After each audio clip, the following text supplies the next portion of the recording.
बांग्लादेश में अंतरिम सरकार के मुख्य सलाहकार मोहम्मद यूनुस इन दिनों पाकिस्तान के कितने बड़े हमदर्द साबित हो रहे हैं, पाकिस्तान के पक्ष से लिए जाने वाले फैसलों को देखकर साफ जाहिर हो रहा है। पाकिस्तान से प्रभावित मोहम्मद यूनुस हर वो चीज कर रहे हैं जो पाकिस्तान कर चुका है। मोहम्मद यूनुस तो बांग्लादेश को दूसरा पाकिस्तान बनाने का सपना देख रहे हैं।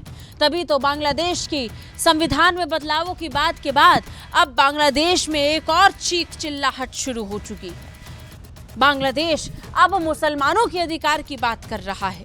ठीक उसी तरह जैसे पाकिस्तान अपने देश में अल्पसंख्यकों पर हो रहे अत्याचारों पर आंख बंद कर भारत को खोखली नसीहत देता है, ठीक उसी तरह बांग्लादेश भी अपने देश के अंदर अल्पसंख्यकों पर हो रहे अत्याचार पर आंख मूंद कर बैठा है और भारत को मानव अधिकारों का ज्ञान बांट रहा है। पाकिस्तान के नक्शे कदम पर चलने वाला बांग्लादेश अब भारत को नसीहत दे रहा है। बांग्लादेश ने भारत के अल्पसंख्यक मुसलमानों को लेकर बयान दिया है। मुख्य सलाहकार मोहम्मद यूनुस के प्रेस सेक्रेटरी शफीकुल आलम ने नई दिल्ली से अल्पसंख्यक मुस्लिम आबादी की पूरी तरह से सुरक्षा के लिए कदम उठाने का आग्रह किया है।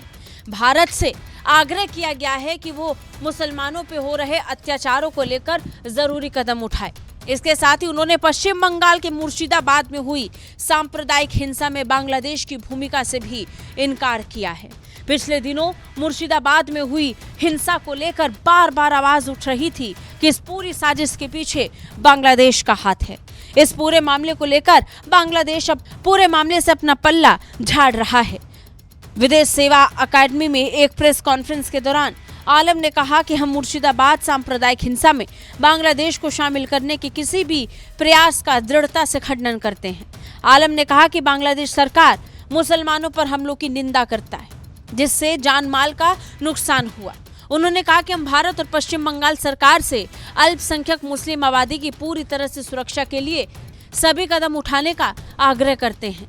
बता दें, पिछले सप्ताह पश्चिम बंगाल के मुस्लिम बहुल मुर्शिदाबाद जिले में भारत सरकार के वक्फ संशोधन अधिनियम के विरोध में हिंसा भड़क उठी थी। हिंसा के बाद इलाकों में पुलिस बल की तैनाती की गई। अब तक 150 से ज्यादा लोगों को गिरफ्तार किया जा चुका है।